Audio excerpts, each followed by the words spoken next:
Agora sim, a quinta taça, né?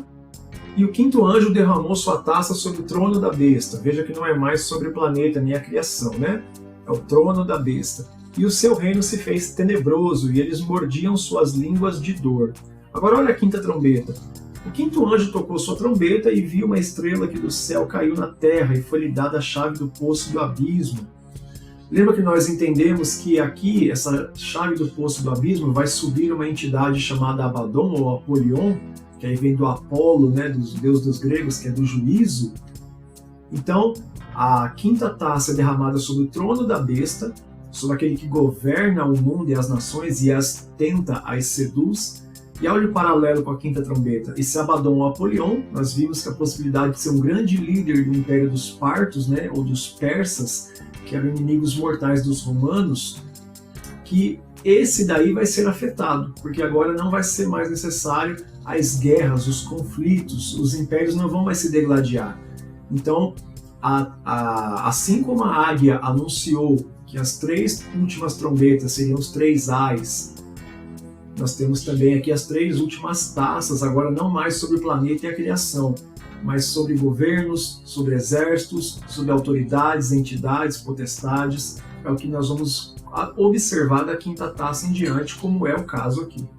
Então, olha, se nós considerarmos que esse trono da besta é o mesmo, ou ao menos remete ao tal, né, daquele que nós encontramos em Pérgamo, né, uma das 7 igrejas da Ásia, o que podemos extrair, então, dessa comparação para a nossa compreensão? Olha só sobre a cidade de Pérgamo, né? Pérgamo controlava o Oriente Médio. Nessa cidade foi construído o primeiro templo de César em 29 a.C. E também tinha o maior altar a Zeus dentre todos os conhecidos, em forma de um trono. Lembra da inscrição embaixo do trono, né? Que és, que eras e que será, que está diferente, né? Por isso que, ironicamente, Jesus é o que é, que era e que há de vir.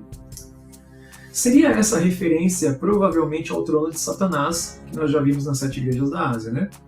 Outro famoso templo que tinha aqui era de Asclépio, ou Esculápio, né? Que era o deus da medicina, e seu templo tinha cobras livres e circulando por todo o chão. Eu vou deixar na descrição do vídeo um link contando sobre o tanque de Betesda e o que isso tem a ver com o templo de Esculápio, para você entender bem o que acontecia na cidade de Pérgamo, tá bom?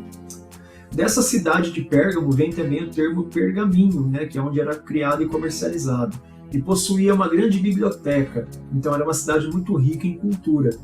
E eles não tinham problemas em adorar outros deuses, desde que também a César, né? Comentário de Steve J. Lawson, As 7 Igrejas do Apocalipse.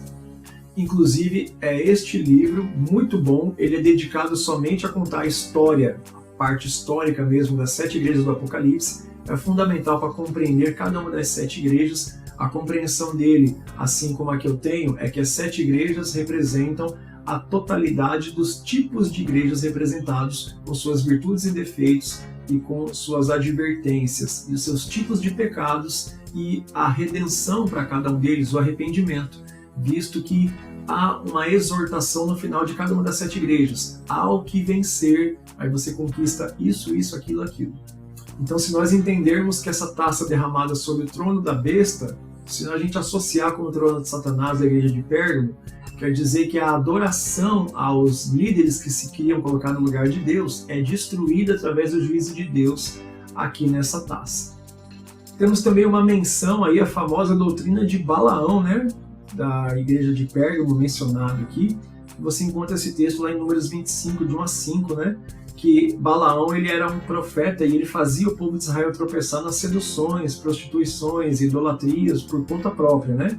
Então Balaão aqui seria exatamente o falso profeta, aquele que diz o que Deus não disse, né?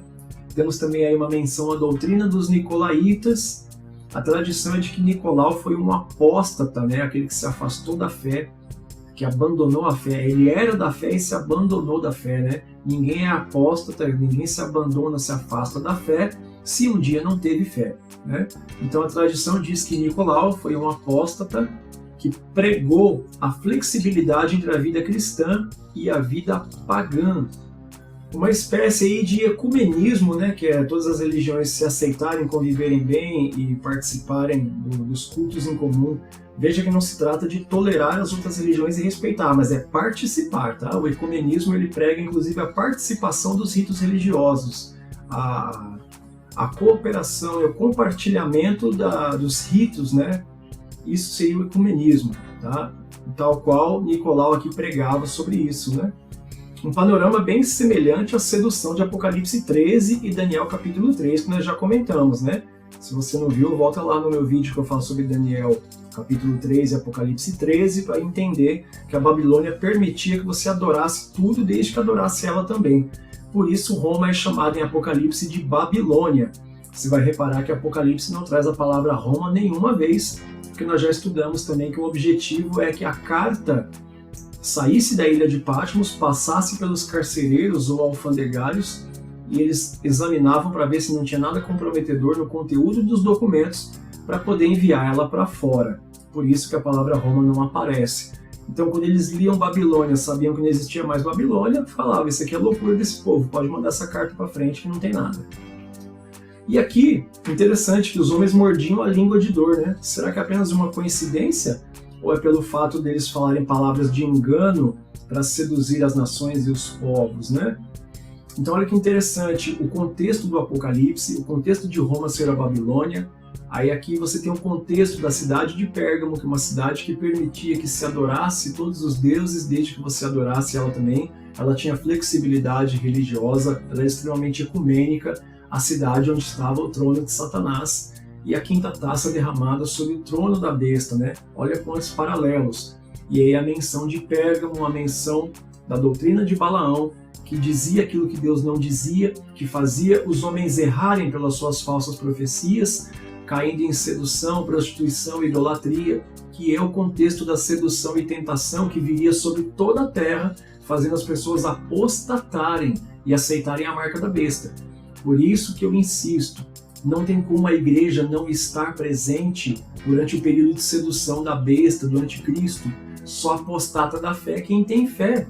Só pode ser seduzido e aceitar a marca da besta aquele que tinha a marca de Cristo e tal qual lá na Páscoa, conforme nós já estudamos, tem que cobrir as inscrições egípcias das suas portas com o sangue do Cordeiro. É marca sobre marca. Vale tanto para você ter o selo do Cordeiro e aceitar a marca, quanto para você ter a marca da besta e se converter e colocar o sangue do Cordeiro.